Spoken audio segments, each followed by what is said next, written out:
දැසනක ඔයගොල්ලෝ හැමෝටම අද මම ඔලෙව් කමෙන්ට් සෙක්ෂන් එකේ ප්‍රශ්නයකට පිළිතුරක් දෙන්න තමයි වීඩියෝ එක කරන්න හිතුවේ. එතන මේ ප්‍රශ්නේ තමයි අපිට දෙයක් නැති වෙයි දාලා යයි අපි ගැන වැරදියට හිතයි. සැකකිරීම අපි ආදර සම්බන්ධතාවලදී උපරිම නිදහස දීලා ආදරය කළොත් අපිව දාලා යන්නේ නැති වෙයි. අපිට බොරුවක් කොයි වෙලේ එක හරි කරයි මේ වගේ තත්ත්වයන්ගෙන් මිදෙන්නේ කොහොමද? සහ මනසේ ඒ සම්බන්ධව ක්‍රියාකාරීත්වය ගැන පැහැදිලි කිරීමක් කරන්න පුළුවන්ද කියලා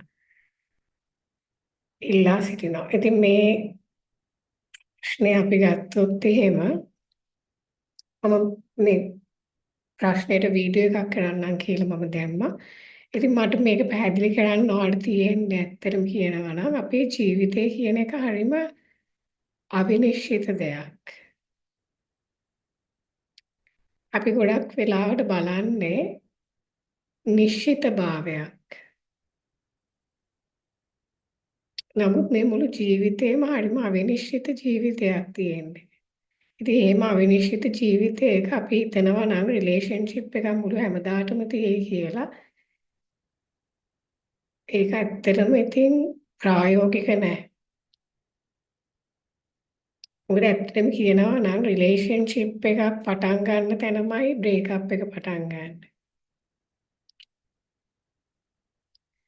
මැරේජ් එක පටන් ගන්න තැනමයි ඩිවෝර්ස් එක තියෙන්නේ.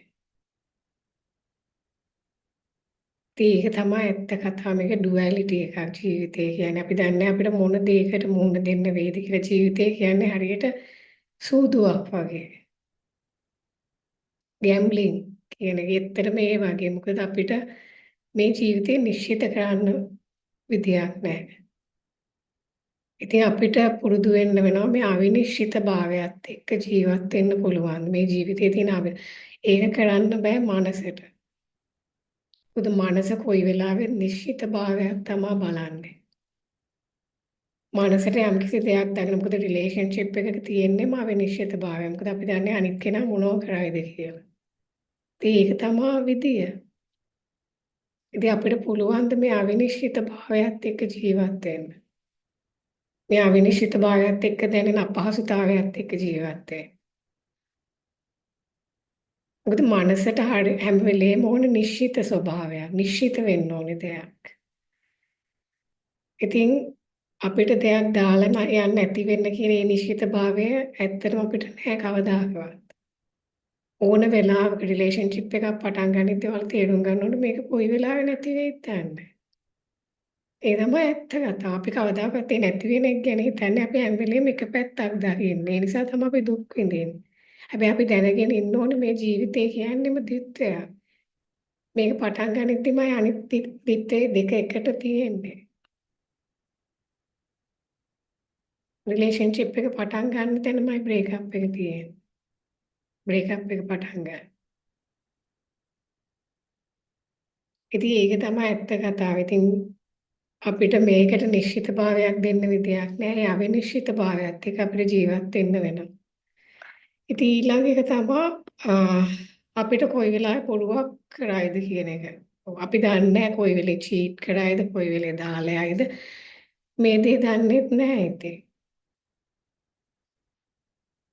ඉතින් මම කියන්නේ ඒ දේ දන්නේ නැහැ. මම කියන්නේ ඔයා ඒ දන්නේ නැති වුණත් ඒවා කරන ආදරය උපරිමයෙන් කරන්න. නැත්තම් ඔයා හැම වෙලාවකම ඔයා ඉන්න පුළුවන් ඩවුට් එකකින්. ඔයා ඒ කරන ආදරය උපරිමයෙන් කරන්නේ නැති වෙන්න පුළුවන්.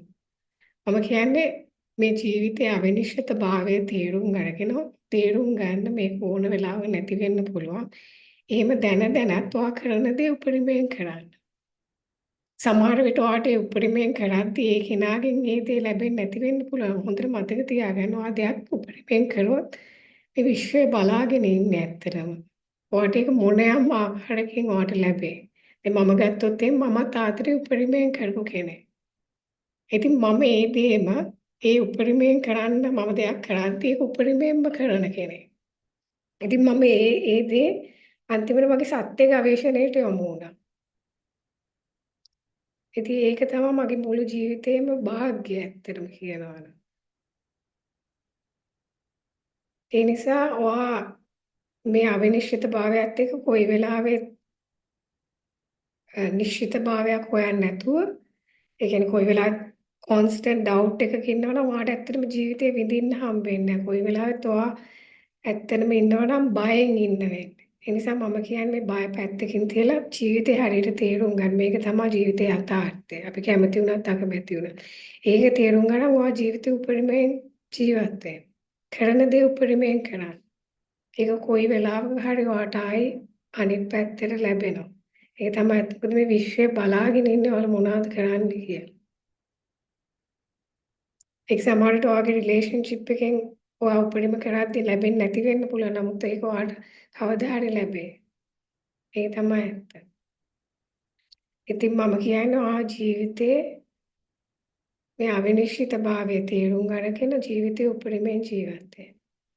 ස්තුතියි.